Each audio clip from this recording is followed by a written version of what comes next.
Hi guys, my next task today was to start doing some of the artwork. I want to improve the graphical effects, put in some visual feedback for when you've managed to successfully soothe a nightmare, put in some animation and some other little things like that.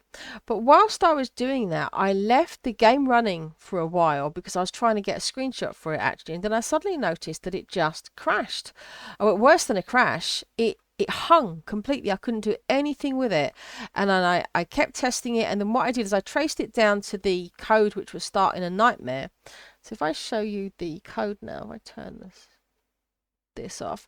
What I had, I've changed this now, but in my building code where I'm starting a nightmare, I had a while loop in here which simply picked a dreamer at random, and if they weren't already dreaming, it would do start nightmare. And the problem was, if the building was full, so if the building had each resident already dreaming, it couldn't find one that wasn't, so it couldn't start a nightmare, so it would just keep stuck in that infinite loop. And I tested it by massively speeding up the rate of the spawn, so it speed up really quickly. So what I do now is just a simple test. Have we tested all the buildings? If we've tested all the buildings, it doesn't do anything.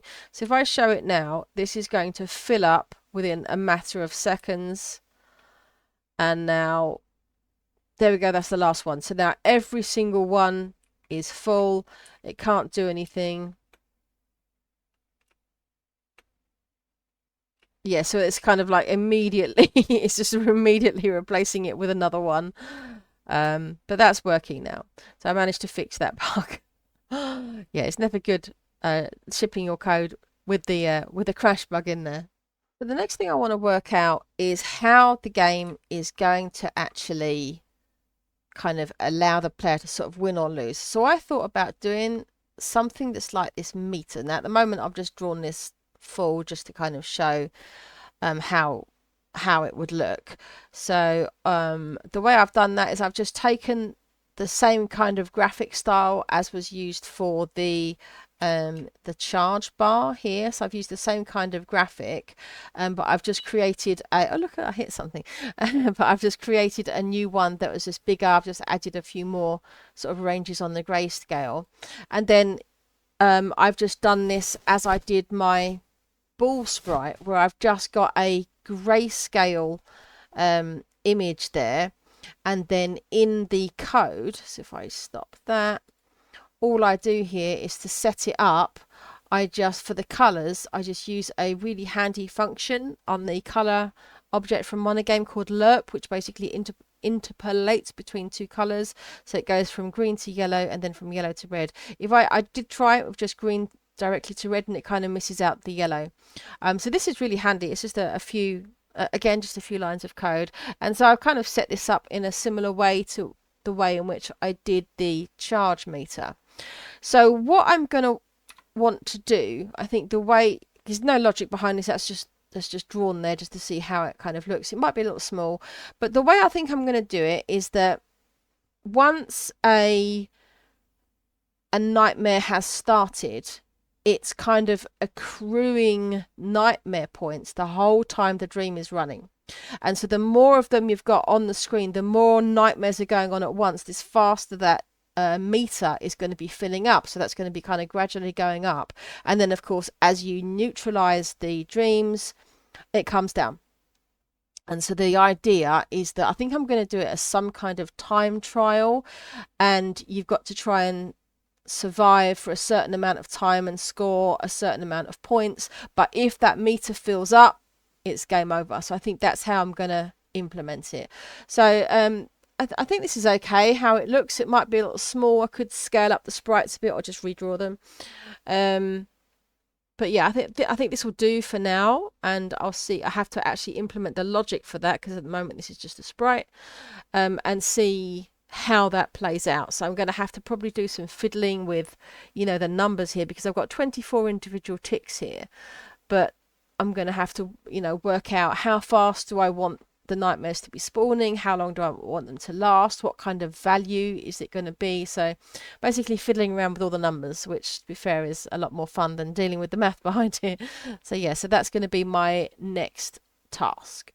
Right, I have now implemented the code for the nightmare meter. It's pretty easy. Now, one thing that turned out to be a total coincidence is there are 24 ticks in there. I just drew it bigger, and it just so happens to be 24 residents in this particular level.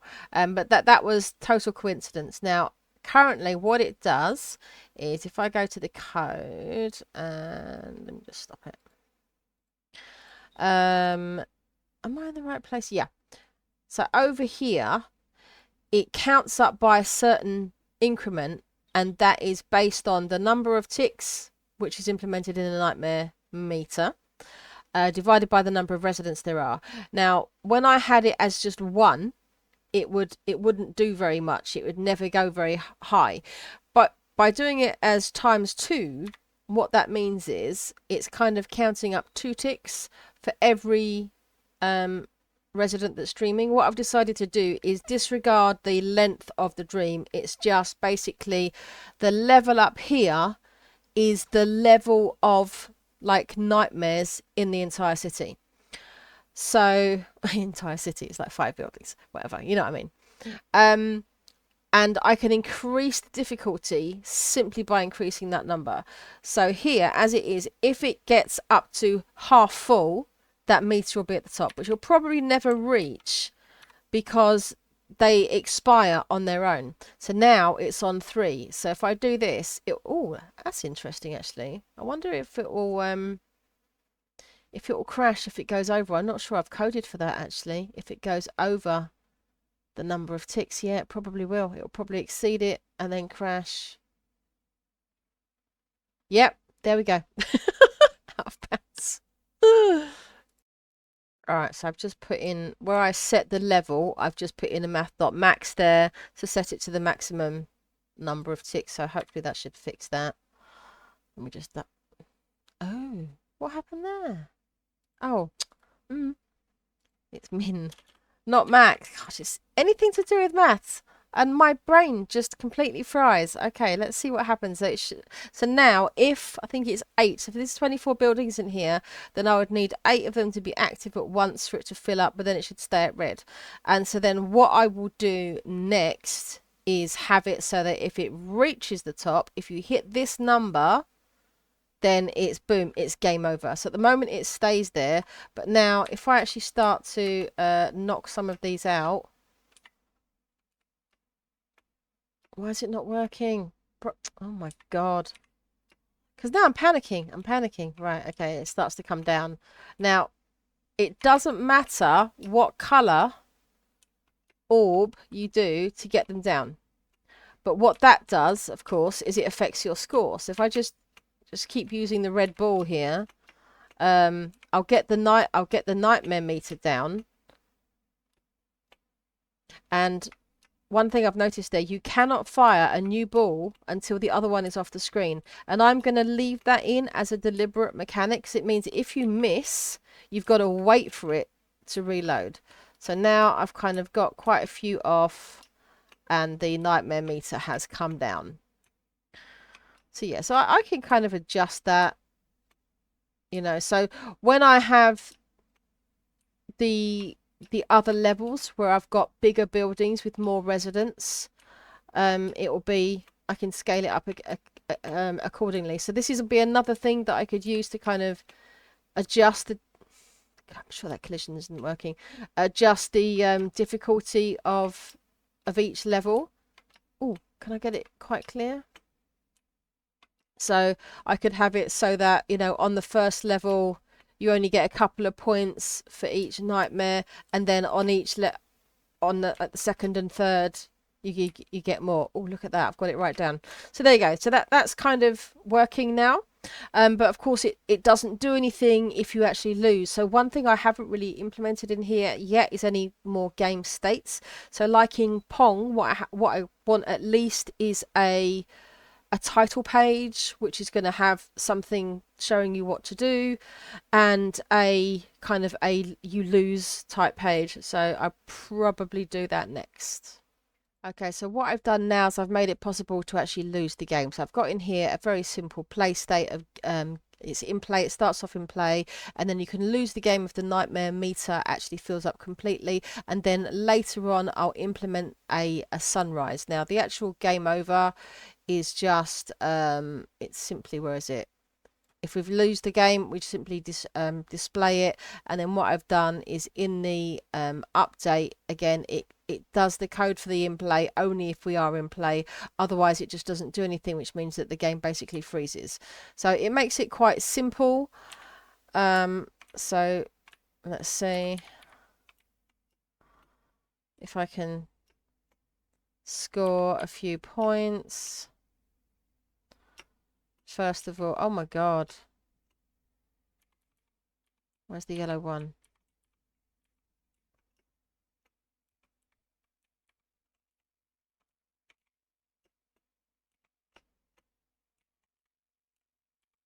I suck at this. Right, now if I just kind of leave it, then the nightmare meter up here should fill up, and as soon as it does, that's it, game over. Now at this point I can't do anything, so I can't move anything, nothing changes, it's literally frozen, so that's it, game over.